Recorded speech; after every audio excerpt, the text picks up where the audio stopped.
The rupture announced itself with violence. Space near Babylon 5 didn't tear. It shattered, like glass struck by something that existed beyond the normal rules of physics. One moment, the sector was quiet, routine traffic flowing along established corridors. The next, reality itself cracked open in a wound of impossible light. Sensor arrays screaming warnings that no database could interpret. Commander John Sheridan stood on the bridge of Babylon 5, gripping the armrest of his command chair as the station shuddered around him. Alarms blared across every console. Tactical displays flickered with readings that made no sense. Energy signatures that didn't match any known civilization. Dimensional distortions that the station's computers struggled to process. "What the hell are we looking at?" he demanded, his voice cutting through the chaos with the calm authority of a man who'd commanded through crises that would have broken lesser officers. Lieutenant Commander Susan Ivanova materialized at tactical, her fingers flying across controls with practiced efficiency. The Russian officer's expression carried the particular tension of someone processing impossible data and refusing to let it show. "Dimensional rupture, Commander. Massive. Our sensors can't get a clean read. Whatever opened this thing is disrupting normal space-time within a 2-kilometer radius. Weapons. Standing by. But Commander, I'm reading a biological signature at the center of the distortion. Humanoid. Single entity. And the energy levels surrounding it should have vaporized anything alive within that radius." Sheridan's mind raced through possibilities. He'd served on Babylon 5 long enough to know that impossible things happened here with alarming regularity. The station sat at the crossroads of 5 major civilizations, and in 4 years he'd witnessed events that defied explanation. Ancient beings, hidden wars, temporal paradoxes that kept him awake at 3 in the morning staring at the ceiling. But a single humanoid surviving forces that should have obliterated matter itself. That was new. "Track that biological signature," he ordered. "Get me a visual, and prep security teams, non-lethal containment protocols.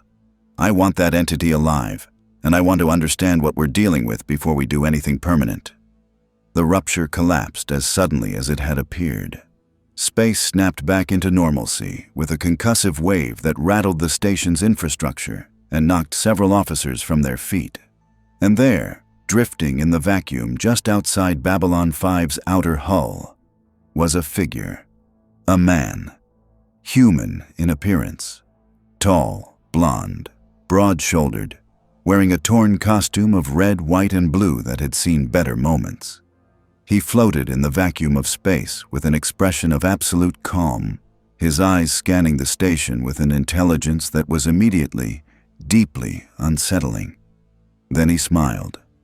It was a perfect smile. Rehearsed.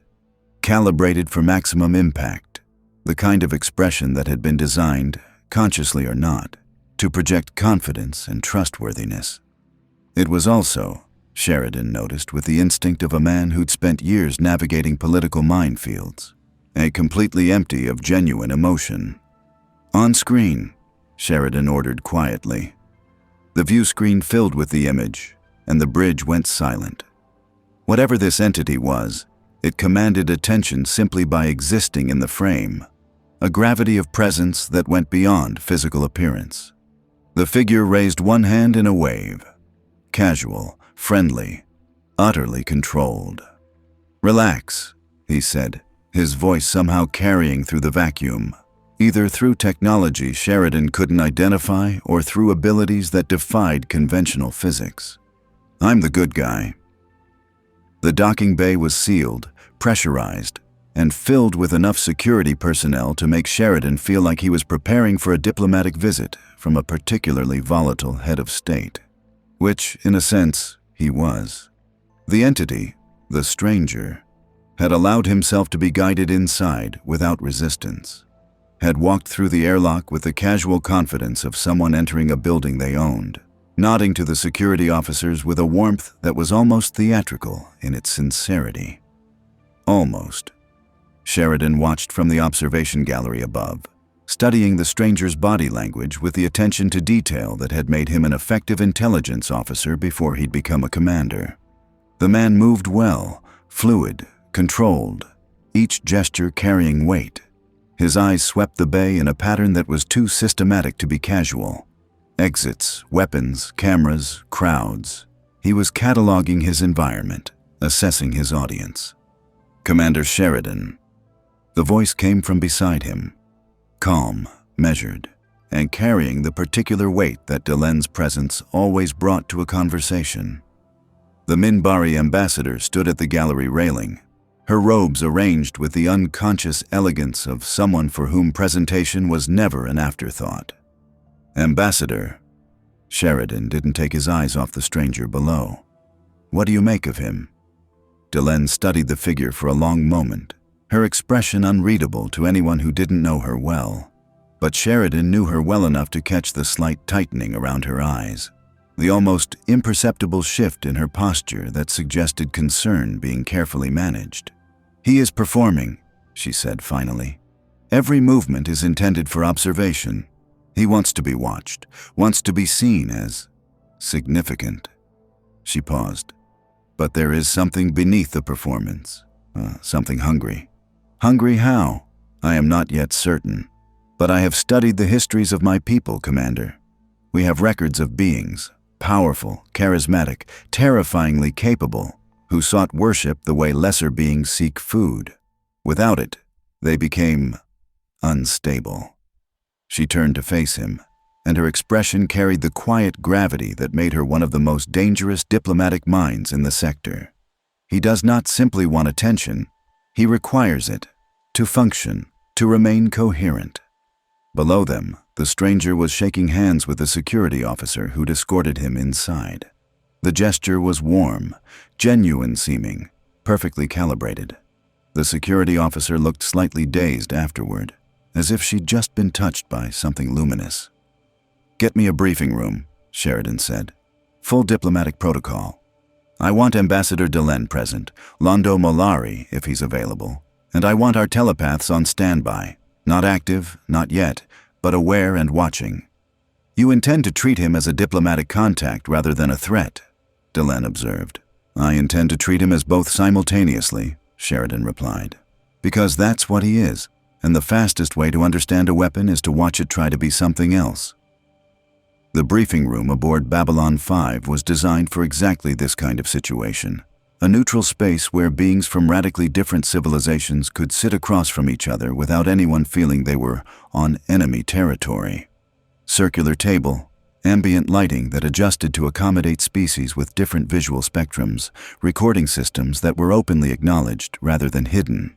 Transparency. That was the principle Babylon 5 operated on. No hidden agendas, no secret recordings. Everything above board, everything documented, everything available to review. It was, Sheridan reflected as he entered the room, precisely the wrong environment for someone like their guest. The stranger sat at the table with the posture of someone who expected to be the center of attention. His costume had been cleaned, standard station hospitality, and he wore it with the unconscious ease of someone for whom the garment was identity rather than clothing. Red, white, and blue, stars and stripes, the iconography of a nation's mythology made manifest in fabric. "Well," the stranger said, flashing that perfect smile as Sheridan entered, "I have to say, this place has a certain charm, very, multicultural." "Commander John Sheridan," Sheridan introduced himself, extending his hand across the table. "Commander of Babylon 5, before we go any further, I need to know who I'm talking to. Your name, where you come from, and what brought you here." The stranger took his hand and shook it with precisely calibrated pressure. Firm enough to project strength, gentle enough to avoid threatening. His grip was, Sheridan noticed, significantly stronger than any humans should be. "Homelander," the stranger said. "Just Homelander. And where I come from is complicated. Suffice it to say, I'm not from around here. As for what brought me here, I was in the middle of something when the sky decided to rearrange itself, woke up floating in space next to your station." He shrugged with practiced ease. "Figured I'd introduce myself, rather than make everyone nervous." Londo Mollari entered the room at that moment, his Centauri robes sweeping behind him with characteristic dramatic flair. The ambassador's expression carried his usual blend of sardonic amusement and political calculation. But Sheridan caught something else beneath it, something sharper, more alert. Londo had seen this before. Not this specific entity, but the pattern, the type. "Ah," Londo said, settling into his chair with the deliberate grace of someone who understood that every gesture in a diplomatic setting carried weight. "The extraordinary individual everyone has been whispering about. How delightful. I am Londo Mollari, Ambassador for the Centauri Republic. Welcome to Babylon 5, where we solve problems through conversation rather than, other methods." The way he said "other methods" carried a warning that was entirely too casual to be accidental.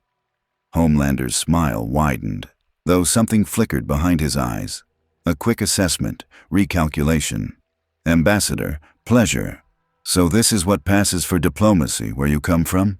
"It is what passes for survival," Londo replied smoothly. "There is a difference, though many powerful beings fail to appreciate it until it is too late." Delenn entered last, taking her seat with the quiet authority that marked everything she did. She nodded to Homelander with diplomatic courtesy, but offered nothing more. No warmth, no deference, no indication that she was impressed by his physical presence or the subtle aura of power that surrounded him. Sheridan watched Homelander's eyes track across his assembled audience. Watched the micro-expressions, the slight widening of his eyes when Delenn offered no reaction to his smile, the almost imperceptible tightening of his jaw when Londo's greeting carried undertones of warning rather than welcome. He was reading the room, and the room wasn't giving him what he expected. "So," Sheridan said, settling into his own chair with the calm authority that had earned him this command, "let's talk about what happens next. You're a being of extraordinary capability. We've already established that. Our sensors registered you surviving forces that should have destroyed anything with a physical form. That makes you either the most dangerous entity to ever dock at this station, or the most interesting. Possibly both." "I'm going to go with both," Homelander said, still smiling. But Sheridan noticed his fingers flex against the table surface, a tell that suggested the facade was requiring more effort to maintain than it appeared. "Which is exactly why we're going to handle this carefully," Sheridan continued. "You're welcome here. Babylon 5 is a place where anyone, human, alien, or something in between, can find shelter, answers, and a fair hearing. But we have rules, we have processes, and we have a history of beings more powerful than any individual arriving here, and discovering that power alone doesn't determine how things work on this station." "Rules," Homelander repeated, and for the first time something genuine flickered across his expression. Not anger, not yet, but something close to confusion, as if the concept of being told no by someone who meant it was genuinely foreign to his experience. "Rules," Sheridan confirmed, "and I'd strongly suggest you read them carefully before deciding how you want to respond to them." The briefing continued for another hour, establishing parameters, exchanging basic information, laying the groundwork for what would become one of the most complicated diplomatic situations Babylon 5 had ever faced. Throughout it all, Homelander was charming, cooperative, seemingly reasonable. But Sheridan watched his eyes, watched them drift to the corners of the room where cameras should have been. The kind that broadcast live, that captured every moment for an audience of millions. Found nothing but the station's standard documentation systems, which recorded everything but broadcast to no one without explicit authorization. No audience, no crowd watching in real time, no millions of viewers hanging on his every word. The smile stayed in place, but something behind it shifted. Later that evening, in the quieter corridors of Babylon 5's diplomatic quarter, Londo Mollari stood at a viewport looking out at the stars.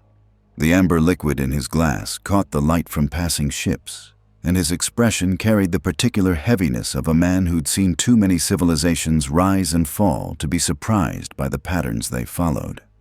Sheridan found him there, as he'd expected he would. Londo always processed difficult information at viewports, Something about the scale of space put political calculations in perspective. "You recognize something in him," Sheridan said without preamble, joining the Centauri at the window. "I recognized a type," Lundo corrected, swirling his drink. "A very specific, very dangerous type. In my people's history, we have a term for beings like this one, Kahraz. It translates roughly as the one who must be first. A being whose sense of self is entirely dependent on being perceived as superior, as necessary, as worshipped. And what happens to a Kahraz when the worship stops?" Londo turned to look at him, and his expression carried a gravity that stripped away all the theatrical charm he usually wore like armor. "They become the most dangerous beings in any civilization, Commander. Because their power does not diminish. Their capability remains. But the restraint, the thin veneer of civilization that comes from having something to lose, that evaporates. What remains is pure, undiluted capacity for destruction, and wielded by a mind that has decided the universe owes it adoration." He took a long sip of his drink. "I have seen what happens when that restraint fails. On my own world, in my own people's history.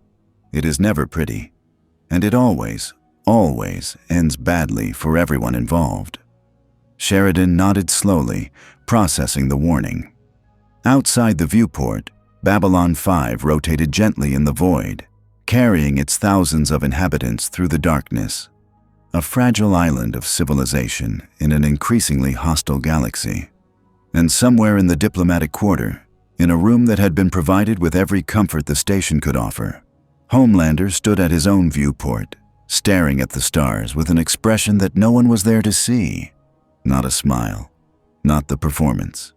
Just a man, or something wearing a man's face, looking at an audience that wasn't there, and wondering, for the first time in a very long time, what happened when the applause stopped. The first week aboard Babylon 5, Homelander was magnificent. He moved through the station like sunlight through glass, bright, warm, impossible to ignore. He smiled at everyone who passed him in the corridors, stopped to help a maintenance worker carry equipment without being asked, spent an afternoon in the Zocalo, Babylon 5's main social hub, talking with civilians from a dozen different species about nothing in particular, radiating the kind of approachable charisma that made people forget, momentarily, that he could crush steel with his bare hands. It was a masterful performance. Malcolm Sheridan watched it unfold with the quiet attention of someone cataloging evidence rather than enjoying the show. He'd spent enough time around politicians, diplomats, and military leaders to recognize the difference between genuine warmth and performed warmth. Homelander's was the latter, polished to a mirror finish, deployed with surgical precision, calibrated for maximum emotional impact. The question was whether anyone else on the station was seeing the same thing. The answer, initially, was no. Word spread through Babylon 5 the way news always did on the station, through whispered conversations in cantinas, through the informal networks of workers and diplomats and traders who formed the station's social ecosystem. The extraordinary human, the man who'd survived the void, the being who smiled like the sun and seemed genuinely happy to be among them. Some people were drawn to him immediately. A dock worker named Chen, who'd been struggling with grief after losing her partner in a mining accident, and found herself in conversation with Homelander in the Zocalo one afternoon. He listened to her story with apparent empathy, nodded at the right moments, offered comfort that felt genuine. "He's incredible," Chen told a colleague afterward, her eyes carrying the slightly dazed expression of someone who'd been in the presence of something extraordinary. "He actually listened, like I was the most important person in the room, and she had been, for those 15 minutes. Homelander had given her his complete, undivided attention, the full force of a charisma that had been engineered to inspire devotion in an entire nation. But Chen was one person, and Babylon 5 was not one nation." It was Lundo who first articulated what Sheridan had been sensing but hadn't yet put into words. They were in Sheridan's office, I'm reviewing the daily briefings, routine stuff mostly. Trade disputes between minor league factions, a maintenance issue in the agricultural section, the normal rhythm of station life that kept 5 civilizations from tearing each other apart on a daily basis. Have you noticed, Lundo said, swirling a glass of Minbari tea he'd acquired through channels he would never disclose, that our extraordinary guest has been looking for something? Sheridan looked up from his datapad. What kind of something? Crowds, Lundo replied simply. Large ones, enthusiastic ones. He walks through the corridors and his eyes go to the intersections, the gathering spaces, the areas where people congregate. He is searching for something specific, and he is not finding it.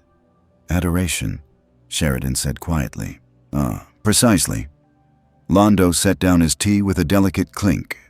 On his world, wherever that world is, he was clearly the center of attention, the focal point. People gathered to see him, to hear him, to touch him. He was, and I say this with the full weight of someone who understands the psychology intimately, worshipped. And here, people are curious, interested, even impressed. But worship?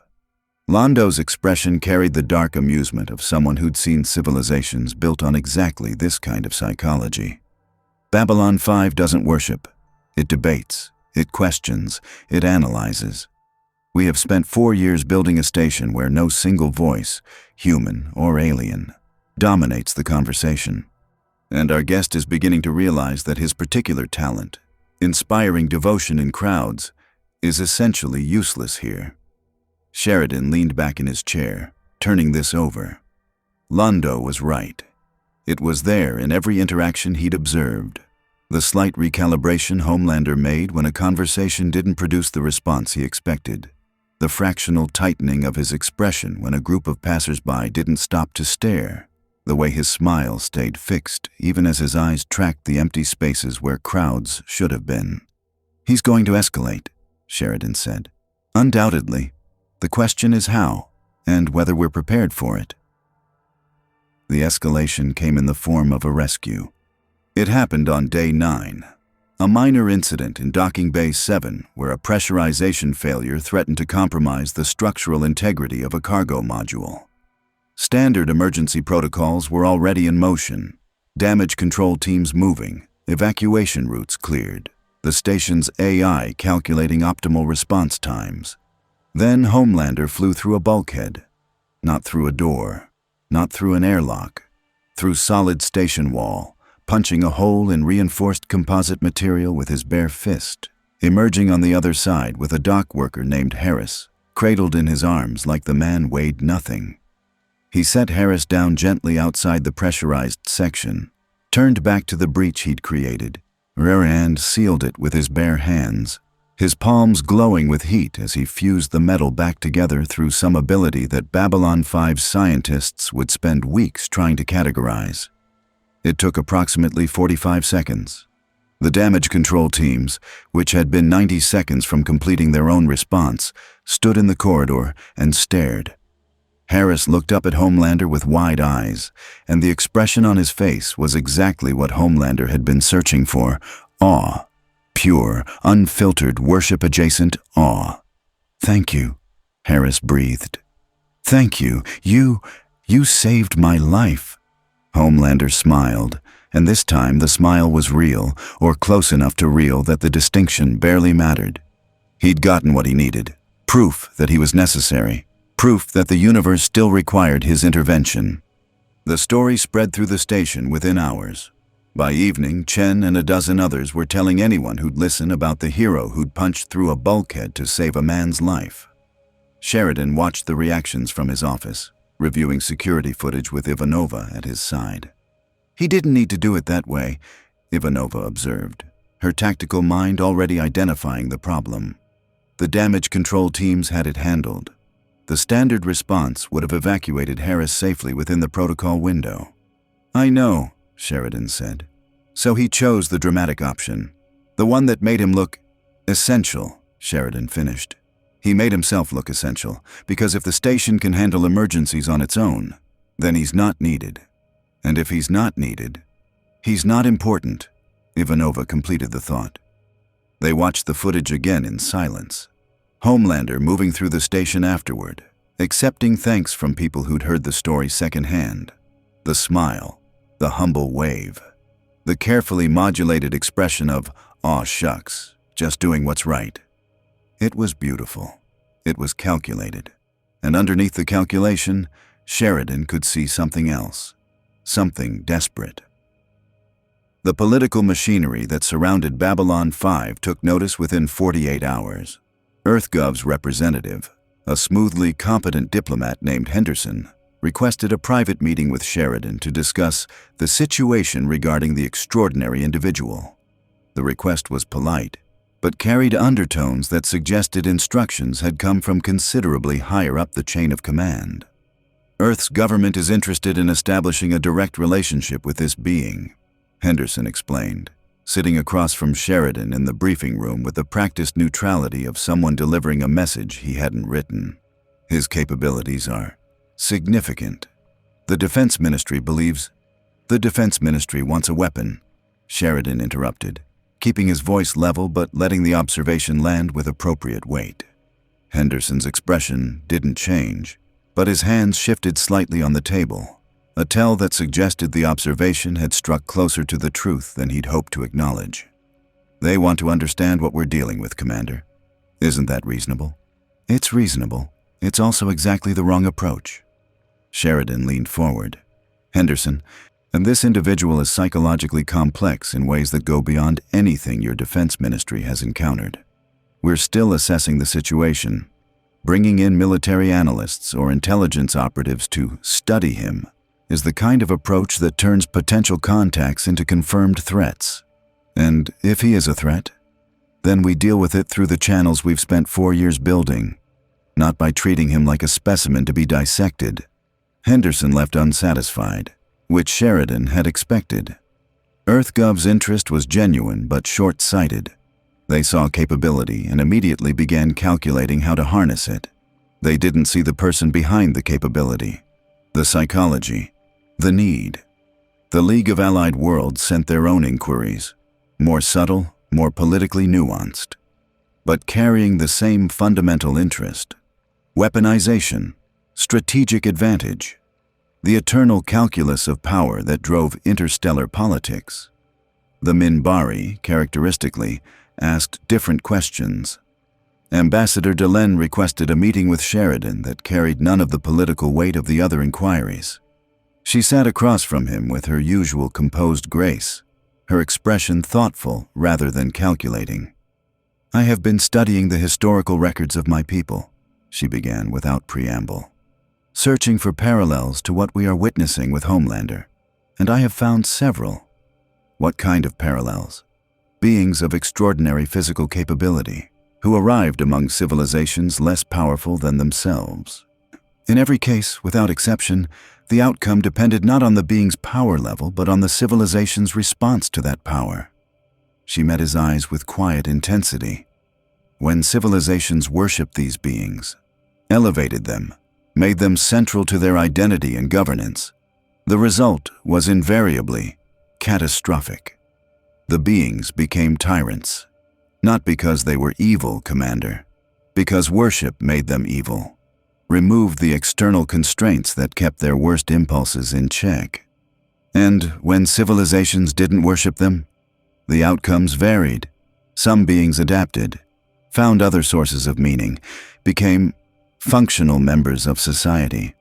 Others," she paused, choosing her words with care, "others became unstable, destructive, because the worship they needed to remain coherent was not forthcoming, and the void it left was too vast to be filled by anything else." "So which category does Homelander fall into?" Delenn's expression carried the particular weight of someone delivering an assessment she wished she could soften. "I do not yet know, but I know this. The next few weeks will determine the answer, and Commander Sheridan, the way we respond to him will be the primary factor in which direction he falls." The Shadows were watching too. Sheridan didn't know this yet.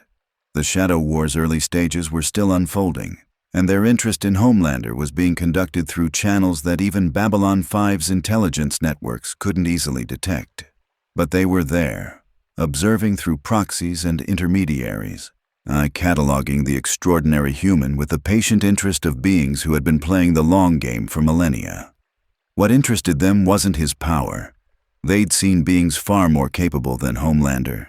What interested them was the mechanism, the way his psychology operated, the way belief and perception shaped his capability, the way a single mind could be simultaneously devastating and devastatingly fragile, depending entirely on whether the beings around it provided the validation it required. It was, in the shadow calculus, a fascinating case study in the relationship between power and psychology, and, potentially, a very useful tool. On day 12, Sheridan was walking through the Zocalo during the evening shift, a habit he'd developed early in his command, not believing that commanders who spent all their time in offices lost touch with the people they were supposed to protect. He found Homelander at a corner table, alone, not performing, not smiling for an audience, just sitting, a drink untouched in front of him, watching the crowd move through the social hub with an expression that carried something Sheridan hadn't seen before: loneliness. It was quickly suppressed, replaced by the practiced smile the moment Homelander noticed Sheridan watching.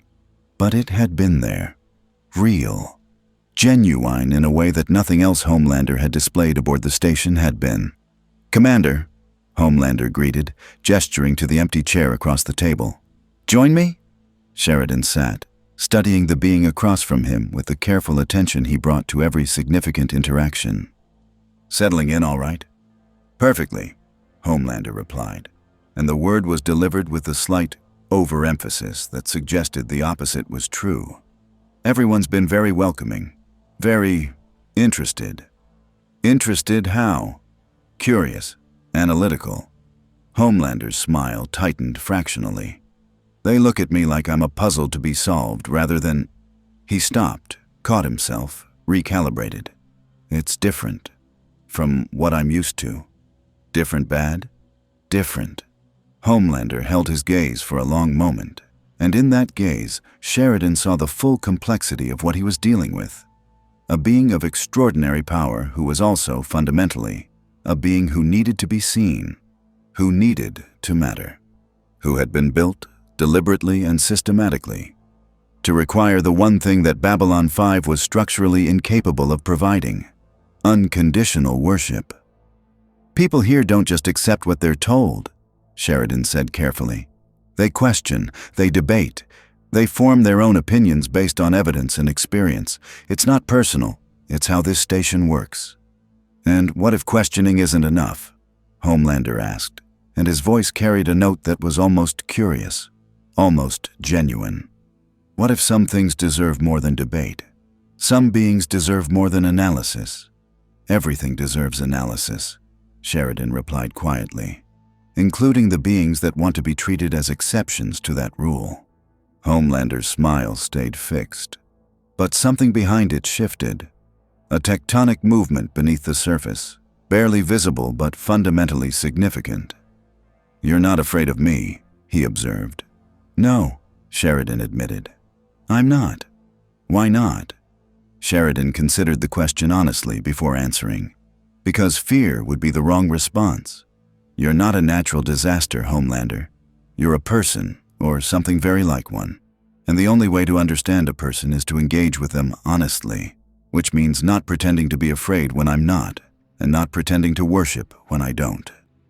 Homelander looked at him for a long time after that, really looked, with an expression that stripped away the performance and revealed something raw and uncertain underneath. Then the smile came back, wider, brighter, more practiced. "Well," he said, "that's certainly refreshing." But his eyes, Sheridan noticed as he stood to leave, followed the crowd moving through the Zocalo with something that looked very much like hunger. The kind of hunger that was beginning to run out of patience. The Narn Centauri skirmish began as most conflicts in this sector did. Quietly, stupidly, over something that mattered less than the pride of the beings involved. A Centauri merchant vessel had been caught smuggling weapons through Narn-claimed space. The Narns intercepted it. The Centauri captain refused to surrender. Words were exchanged over open channels, words that carried the particular venom of civilizations that had spent generations hating each other with religious dedication. A warning shot was fired, then another, then someone, nobody would ever determine who, fired for real. Within 6 hours, what had been a smuggling dispute had become a naval engagement. 3 Centauri cruisers arrived to support the merchant. 2 Narn attack ships responded. The skirmish expanded, contracted. I expanded again. The ugly rhythm of conflict that had characterized interstellar politics since before Babylon 5 existed. Sheridan watched the tactical display with the focused attention of a man calculating how to keep a regional firefight from becoming a sector-wide war. This was his job, the real job, the one that went beyond commanding a station and extended into the delicate art of preventing civilizations from destroying each other over wounded pride. The engagement is contained for now, Ivanova reported from Tactical, her voice carrying the controlled tension of someone tracking multiple threat vectors simultaneously. But if either side escalates to capital ship deployment, we're looking at a conflict that spills into League shipping lanes. That brings in Earth, the Minbari, or the Drazi. I know the domino effect, Sheridan interrupted gently. What's our diplomatic channel looking like? Londo's working his Centauri contacts. Gakar is furious but willing to listen if we can get his people to stand down first. Ivanova paused. Commander, there's another issue. Homelander. Sheridan closed his eyes briefly. Of course. What's he doing? Nothing yet, but our security feeds show him on one of the observation decks, watching the tactical display. He hasn't moved in 40 minutes. He's just watching. Keep monitoring him. Do not, under any circumstances, give him tactical information about the engagement. The last thing we need is him deciding to get involved. Understood. The order came too late. Homelander didn't wait for information. He didn't need it. He could see the conflict, his vision extending beyond the station's hull, beyond the limitations of human perception, out into the cold vacuum where ships were fighting and dying in the flickering light of weapons fire. He could see the Centauri cruisers with their elegant, brutal design. Could see the Narn attack ships, meaner and more aggressive. Could see the debris already forming between them, the wreckage of vessels that had been reduced to expanding clouds of metal and atmosphere. He could see people dying, and for the first time since arriving at Babylon 5, he could see a moment where his presence would matter, where his power would be necessary, where the universe would need him in the way it had always needed him back home, desperately, urgently, without question. The observation deck's viewport was reinforced, but reinforcement meant nothing to him. He stepped through it like it was tissue paper, emerging into the vacuum of space without so much as a change in his breathing, and flew. The Centauri cruiser Gratitude was the largest vessel in the engagement, a capital ship that had arrived 30 minutes into the skirmish to provide overwhelming force. Its captain, a nobleman named Durza, had been pressing the advantage with the ruthless efficiency that characterized Centauri naval doctrine. He didn't see Homelander coming. No one did.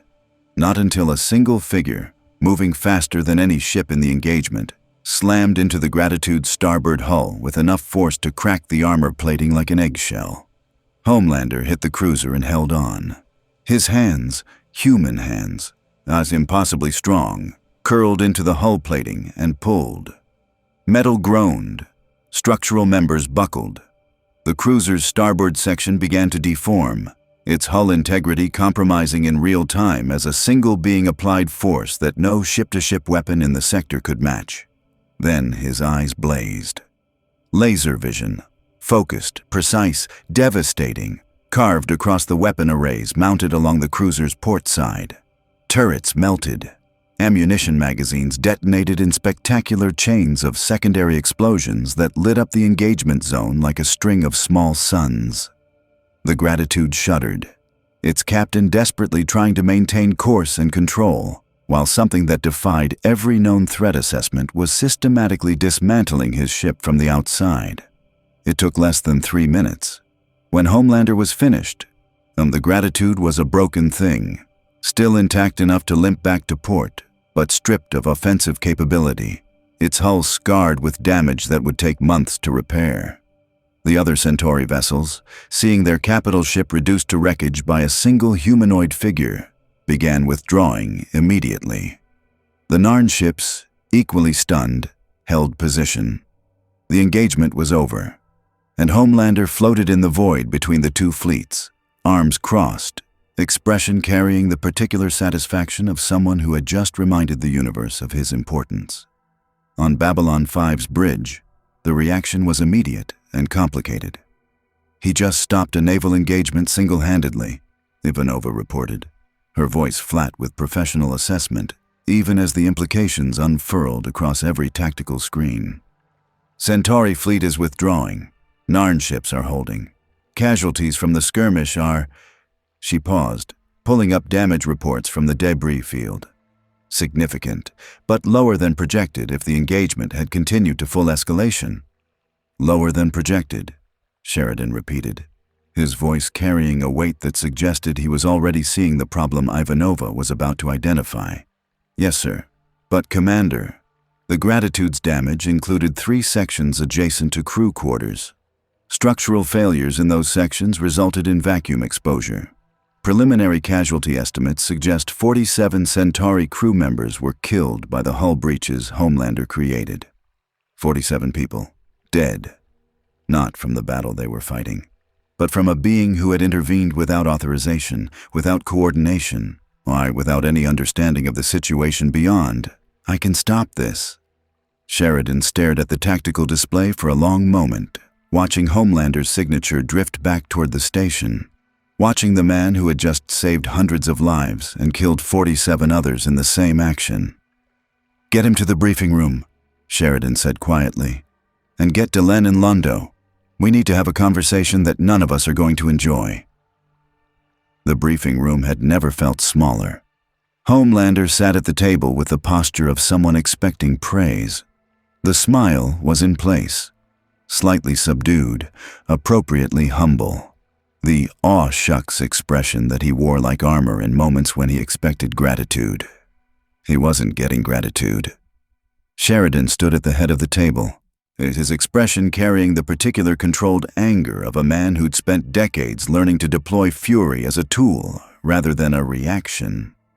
Delenn sat to his right, her face composed into the serene mask that meant she was deeply, dangerously upset. Londo occupied the opposite corner, his expression uncharacteristically solemn. 47 people are dead," Sheridan said without preamble, without diplomatic cushioning, without any of the careful language that usually characterized interactions aboard the station. 47 Centauri crew members who were killed when you breached their hull plating while dismantling their ship's weapon systems. The smile flickered. Just for an instant, a crack in the performance so brief that anyone who wasn't watching closely would have missed it entirely.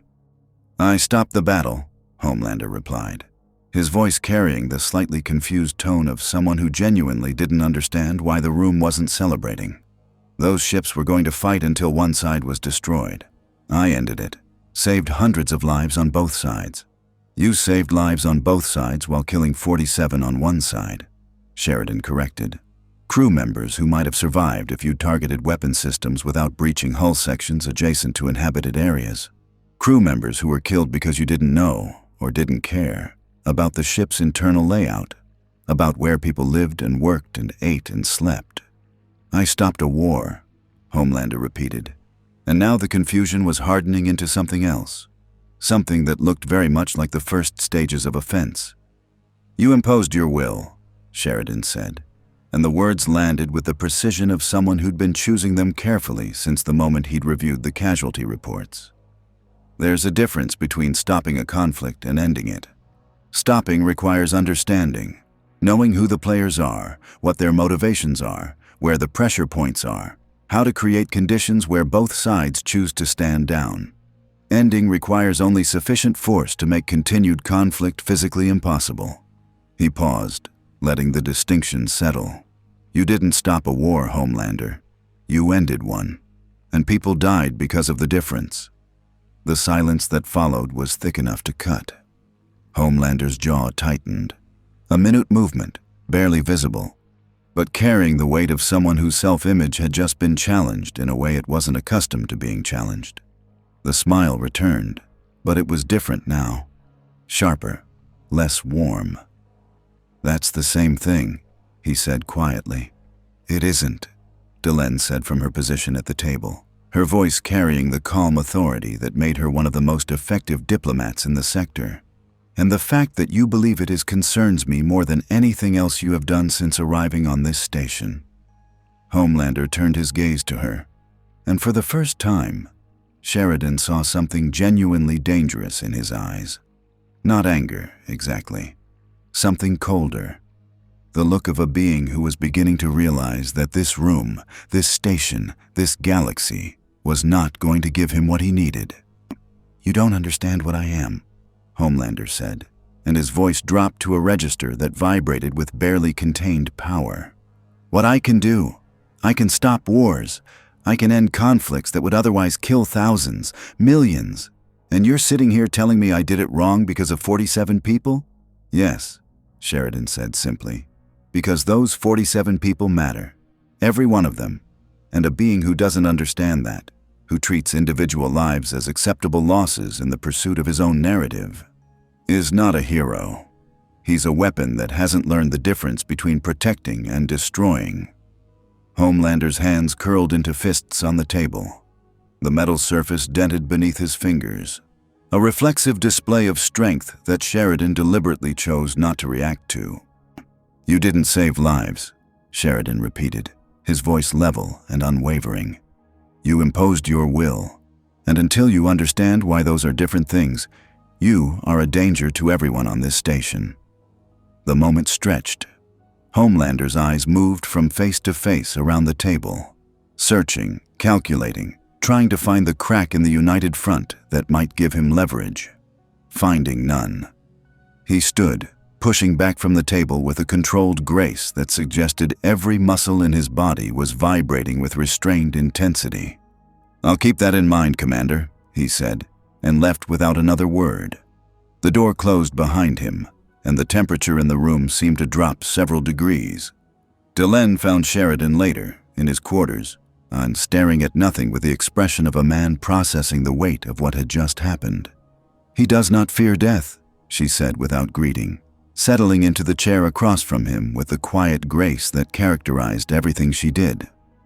Most beings who possess great power fear death above all else.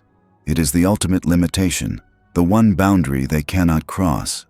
But Homelander does not fear death. What does he fear? Sheridan asked. Irrelevance, Delenn replied. Being unseen, unimportant. A being among billions rather than the being that matters most. Death he could endure. It would make him a martyr, which is its own form of significance. But to be ignored? To exist in a universe that does not revolve around him? She paused, her expression carrying the weight of someone delivering an assessment she wished she could soften. That is the thing that terrifies him most. And we are, without intending to, providing him with exactly that terror. Is there a way to prevent what's coming? Sheridan asked. To give him what he needs without feeding something we shouldn't be feeding. Delenn considered this for a long time before answering. Perhaps, but it would require him to choose a different path, to find meaning beyond worship. And I am not certain, John, that he is capable of making that choice. Some beings are too thoroughly shaped by their origins to transcend them. She stood, moving to the door, then paused and looked back at him with an expression that carried both compassion and warning. Be careful, Commander. The beings who are most dangerous are rarely the ones who wish to destroy. They are the ones who wish desperately to be loved and discover too late that the universe does not owe them that. She left him alone with the weight of that truth and the quiet certainty that the worst was still to come. The telepaths came to Babylon 5 quietly, as they always did. Psi Corps operatives moved through the station with the particular brand of careful invisibility that characterized their profession. Present, but not noticed. Observing, but not participating. Gathering information through channels that most beings on the station preferred not to think about too carefully. Their presence was sanctioned by EarthGov, tolerated by the station's administration, and deeply uncomfortable for everyone who understood what they could do. Sheridan had authorized their deployment 3 days after the Narn Centauri incident. Not to probe Homelander's mind directly, but to observe, to watch, to provide assessments that went beyond what conventional analysis could offer. The lead telepath was a woman named Kira Vasquez, slight, dark-haired, and with eyes that carried the particular stillness of someone who spent more time listening than speaking. She reported to Sheridan privately, in his office, with the door sealed and the recording systems deliberately offline at her request. "His mind is loud," she said without preamble, settling into the chair across from Sheridan's desk with the practiced composure of someone delivering intelligence assessments. "Extraordinarily loud. Most minds have a baseline hum, background thoughts, unconscious processing, the constant low-level activity that characterizes human consciousness. Homelander's is different. It's like standing next to a reactor. Constant output, constant noise, constant performance, even when he's alone." "He performs for himself?" Sheridan asked, leaning forward with genuine interest. "He performs for an audience that isn't there," Vasquez corrected. "Even in solitude, his internal monologue carries the structure of someone addressing viewers, narrating his own existence as if someone is watching and judging. It's..." She paused, searching for words that could convey what she'd experienced without breaching the ethical boundaries of her profession. "It's exhausting to be near. The sheer volume of self-conscious processing is unlike anything I've encountered in a human mind." "Is he dangerous?" "Extremely, but not in the way most people think." Vasquez's expression carried the particular gravity of someone who understood minds well enough to know exactly how frightening this assessment was. "He's not dangerous because he's powerful. Lots of beings are powerful. He's dangerous because his entire psychological architecture is built around a single need, to be perceived as the most important being in any given space. And that need is structural.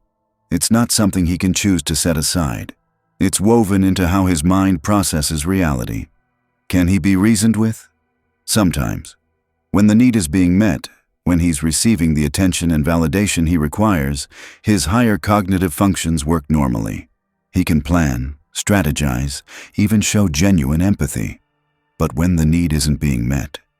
Vasquez held his gaze. "Commander, I've seen minds break under less pressure than what this being is experiencing right now.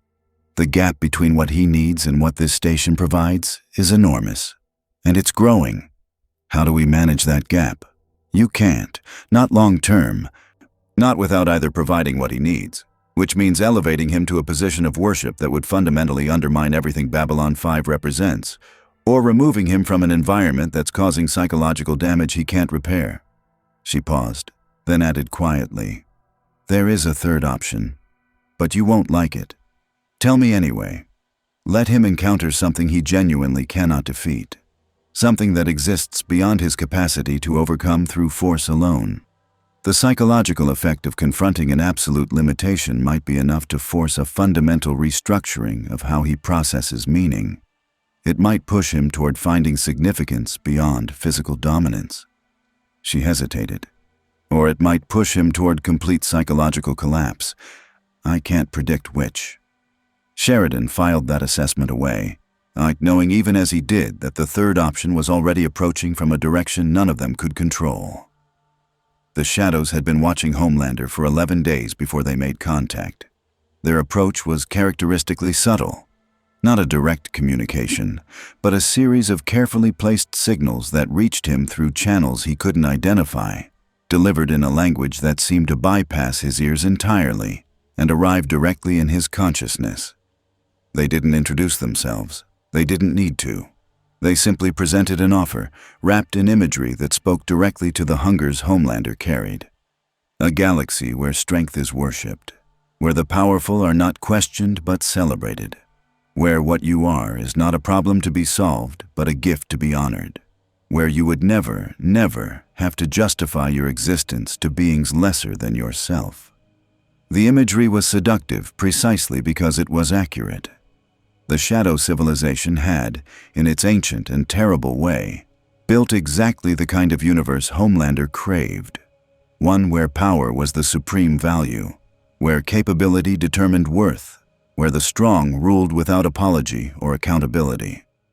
Homelander received the signal in his quarters, alone, standing before the viewport with an expression that no one aboard Babylon 5 was there to witness.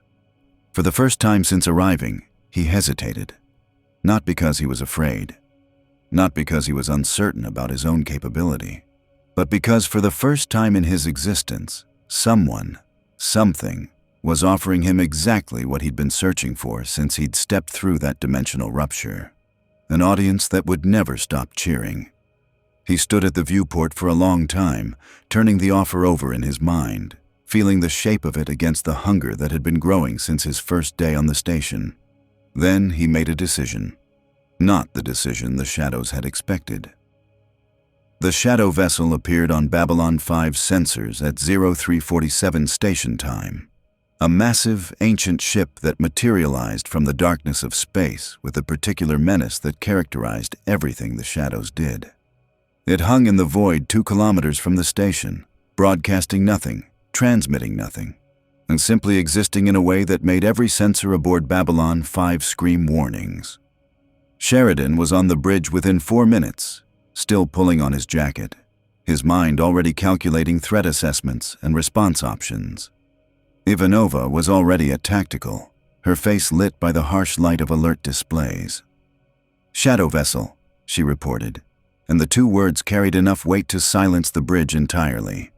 "Capital class, no hostile emissions yet, but it's a shadow ship," Sheridan finished. "Which means hostile emissions are a matter of when, not if." "Commander, there's something else." Ivanova's voice carried a note that suggested she was about to deliver information she didn't fully understand. "Homelander, he's not aboard the station." Sheridan's stomach dropped. "Where is he?" "Between us and the Shadow vessel. Moving toward it at..." She paused, rechecking her readings. "Commander, he's moving at a velocity that shouldn't be physically possible for a biological organism. He's going to reach the Shadow ship in approximately 90 seconds. 90 seconds. 90 seconds before a being of extraordinary but ultimately limited power made contact with a civilization that had been fighting wars since before humanity existed. "Can we stop him?" Sheridan asked. "Not at that range and velocity." "No." "Then we watch. And we pray he doesn't start a war we can't finish." Homelander hit the Shadow vessel like a comet striking a planet. The impact was spectacular. A flash of kinetic energy that would have destroyed any conventional ship. But Shadow vessels weren't conventional. They absorbed the impact, adapted to it. I redistributed the force through hull structures that had been engineered over millennia to withstand exactly this kind of assault. Homelander didn't notice, or didn't care. He drove his fists into the hull plating, tearing through layers of material that should have been impregnable. And for a moment, just a moment, it worked. The Shadow ship's outer armor buckled. Sections of its hull fractured. Weapon systems that had been targeting the intruder flickered and died as the damage propagated through their power systems. He was hurting it, actually hurting it. And then the Shadow ship responded. The energy weapons that turned on him were unlike anything he'd encountered. Not the crude beams of conventional technology, but focused applications of force that existed partially outside normal space-time. They struck him with a precision that suggested intelligence behind their deployment, and they did something no weapon had ever done to him before. They hurt, not fatally, not even seriously by the standards of his biology, but pain, genuine, shocking, overwhelming pain, flooding through his nervous system with an intensity that stopped him in mid-motion. His vision blurred. His grip on the Shadow hull loosened. For a fraction of a second, his body failed him in a way it never had before. The Shadow vessel fired again. This time the force was greater. Not enough to kill, The shadows had already determined that, but enough to send him tumbling backward through space, his body rotating end over end, smoke trailing from burns that were already beginning to heal but that had absolutely, undeniably, been there. He had been hurt by something that didn't care about him, that didn't fear him, that didn't even consider him a significant threat. On Babylon 5's bridge, everyone watched in silence as the tactical display showed Homelander retreating from the shadow vessel. Not flying back, drifting, moving under his own power, but slowly, carefully, his body still processing the unprecedented experience of genuine physical damage. The shadow vessel held position for exactly 47 seconds after Homelander withdrew. Then, with the particular deliberateness that characterized everything the shadows did, it turned and disappeared back into the darkness from which it had come. No attack on Babylon 5. No escalation. No war. Just a demonstration. A single, precise, carefully calibrated message delivered to a being who had never received one before. You are not the most powerful thing in this universe, and we want you to know that we know it. Well, Ivanova said into the silence, that could have gone worse. Homelander didn't return to the station for 6 hours. When he did, he came through the main airlock rather than punching through a hull, a detail that Sheridan noted with the attention he brought to everything this being did. He moved through the corridors without the usual performance. No smile, no wave, no carefully calibrated projection of confidence and warmth. He walked like a man carrying something heavy. Sheridan intercepted him in the corridor outside the diplomatic quarter, falling into step beside him without speaking. They walked in silence for a full minute before Homelander broke it. "They didn't even try to kill me," he said, and his voice carried a flatness that was more disturbing than any anger could have been. "They just demonstrated, like I was a test, an experiment, something worth examining but not worth destroying. That's how the shadows operate," Sheridan said carefully. "They're ancient. They've been fighting wars for longer than most civilizations have existed. Individual beings, no matter how powerful, are minor variables in their calculations." "I'm not a minor variable." The words came out with a force that suggested Homelander was trying to convince himself as much as Sheridan. "To them, you are. Not because you're not capable. You are, extraordinarily so. But capability is just one factor in how the shadows assess threats. Psychology matters. Adaptability matters. The ability to coordinate with other beings matters. And in those areas..." Sheridan paused, choosing his next words with the care of someone walking a tightrope over an abyss. "In those areas, you're vulnerable in ways your physical strength can't compensate for." Homelander stopped walking, turned to face Sheridan with an expression that stripped away every layer of performance, every mask, every carefully constructed facade. What remained was something raw and frightened and furious. The face of a being who had just discovered that the universe was larger than his power could encompass. "No one can spin this for me," he said quietly. "No one here will make this look like a victory. We'll frame it as something that makes me look important," Sheridan finished. The word hung between them like a blade. "You are important, Homelander," Sheridan said. And he meant it. Meant it in the way that every being was important, every consciousness worthy of consideration, every life significant in the grand calculus of existence. But not because of what you can do, not because of how strong you are or how fast you move or how many ships you can tear apart with your bare hands. You're important because you're here, because you're a being with consciousness and choices and the capacity to decide what you want your existence to mean. And right now, the choice you're facing is the most important one you'll ever make. What choice? Whether you're going to be the being the shadows offered you, a god in a galaxy that worships strength, or whether you're going to be something harder, something that actually matters. Sheridan held his gaze, unflinching. Yes, a person who finds meaning in something other than being watched. Homelander stared at him for a long time. The corridor was empty around them. No audience, no cameras broadcasting to millions, No crowd waiting to see how this moment resolved. Just two beings, standing in the quiet of a station that existed at the crossroads of civilizations, having a conversation that would determine the shape of what came next. "I don't know how to do that," Homelander admitted, and the words were the most honest thing he'd said since arriving. "I know," Sheridan replied, "but you could learn if you chose to." The silence stretched. Outside, through the station's hull, the stars burned with ancient light. Indifferent, patient, offering no answers but refusing to look away. Homelander turned and walked back toward his quarters without another word. He didn't look back, but he didn't smile either. The decision, when it came, was made alone. Sheridan wasn't there to witness it. Neither was Delenn, or Londo, or any of the beings who had spent 2 weeks trying to understand what Homelander was and what he might become.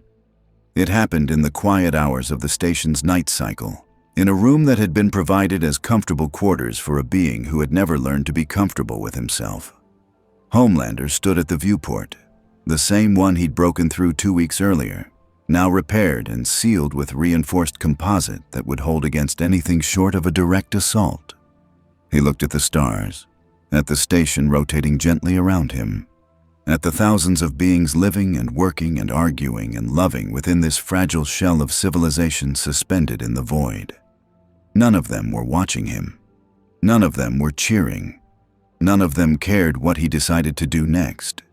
And for the first time in his existence, that silence wasn't torture. It was simply quiet. He thought about the shadow offer, the galaxy where strength was worshipped, where he could be everything his creators had intended him to be.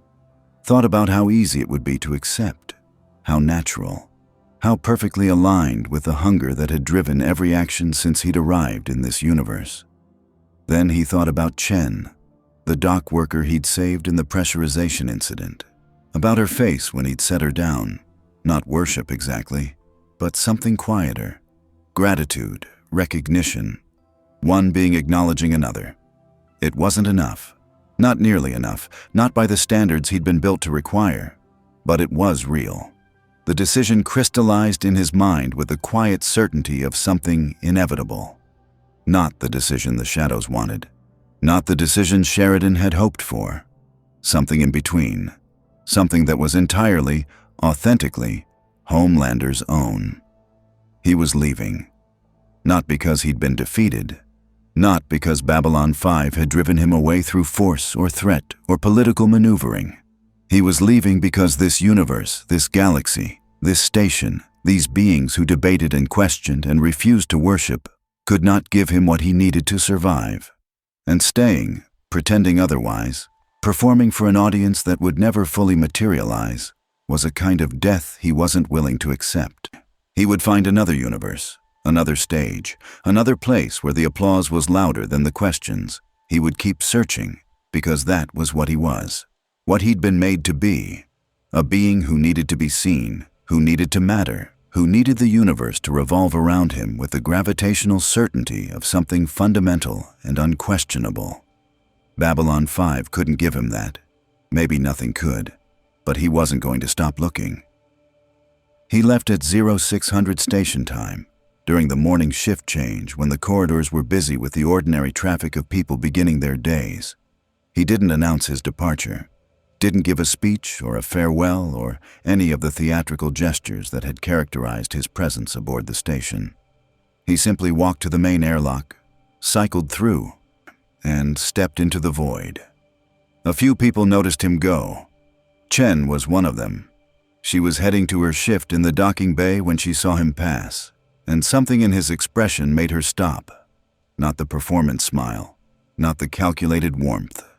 Just a man's face, tired and determined, and carrying something that looked very much like grief. "Hey," she called out. "Are you okay?" He paused, looked at her, and for one unguarded moment, the mask dropped entirely, and what she saw underneath was so human, so fundamentally wounded, that it took her breath away. "No," he said. Then the smile came back, not the perfect one, but something smaller, more honest, more broken. But I will be. He turned and flew away from Babylon 5, accelerating into the darkness between stars with the ease of someone for whom gravity and atmosphere were merely suggestions. The rupture that opened ahead of him was smaller than the one that had brought him. A controlled tear in the fabric of space-time, opened by abilities that existed in the spaces between conventional physics and something older, stranger, less understood. He flew through it without looking back, and the tear sealed behind him, leaving nothing but empty space and the fading impression of someone who had been there. Babylon 5 survived Homelander's presence the way it survived most extraordinary events, by adapting, debating, and refusing to be fundamentally altered by forces that sought to reshape it. Commander John Sheridan recorded his official log 3 days after the being's departure, sitting in his quarters with a glass of something strong and the particular heaviness of a man who had witnessed something he would spend years trying to understand. "Power without accountability isn't protection," he said into the recording, his voice carrying the quiet conviction of someone who'd earned the right to speak with authority. "It's just fear wearing a cape." We encountered a being of extraordinary capability aboard this station, a being who could have been many things: a protector, an ally, a force for genuine good in a galaxy that desperately needs such forces. But he couldn't be any of those things, not because he lacked the power, because he lacked the one thing that turns power into purpose, the willingness to be answerable. To accept that strength without restraint isn't heroism, it's just strength, and strength by itself is the most dangerous thing in the universe. He paused, staring at the viewport where stars burned with indifferent brilliance. Homelander left because we couldn't give him what he needed: an audience, a stage, a civilization built around the worship of a single extraordinary individual. And I find myself wondering, not whether we made the right choice in refusing to provide that, because we did, but whether there was a version of events where we could have given him something better.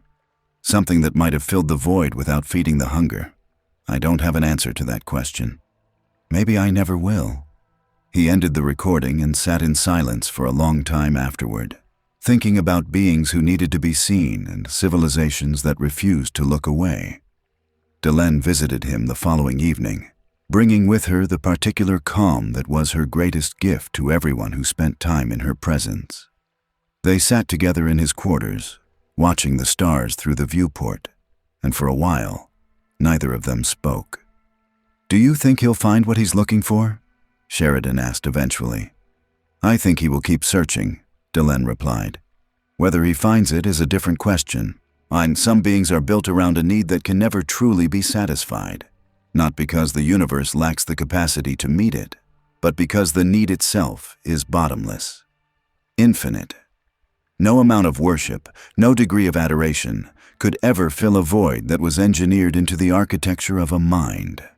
That's a terrible way to exist." Yes, Delenn's expression carried the quiet compassion that was one of her defining characteristics. It is, and it is why beings like Homelander are ultimately tragic rather than simply dangerous. They are not villains in the conventional sense. They are warnings, reminders of what happens when power is created without wisdom, when capability is engineered without conscience, when a being is built to be extraordinary but never taught to be good. They sat with that thought for a while, and letting it settle into the quiet between them. "Babylon 5 will be debating this for years," Sheridan said with a slight smile. "Of course it will," Delenn replied, and her smile matched his. "That is what we do here. We talk, we argue, we disagree. We try to understand each other despite every reason to believe understanding is impossible. And sometimes, not always, but sometimes, we succeed. That is the only victory that truly matters." Londo Mollari, characteristically, had his own assessment of the situation. He delivered it to anyone who would listen in the Zocalo, glass in hand, expression carrying the dark wisdom of a man who had seen civilizations rise and fall and understood the patterns well enough to predict the next catastrophe before it arrived. "The human they call Homelander," he said to a table of diplomats and traders who had gathered to hear his thoughts, "was not a villain. He was a mirror. He showed us what happens when a civilization decides that worship is more important than truth, that a single extraordinary individual matters more than the collective wisdom of millions. That power, unchecked and unquestioned, is the highest value any society can hold. He took a long sip of his drink and let the words settle over his audience. Every civilization in this sector has made that mistake at some point in its history. My own people certainly have. The question is not whether we will make it again. We will. The question is whether, when we do, we will have the wisdom to recognize the pattern before it destroys us. He raised his glass in a toast that was both ironic and sincere. To Homelander, who taught us, at no cost to ourselves, exactly what not to become. The toast was drunk, the conversation moved on, and Babylon 5 continued its slow rotation in the void.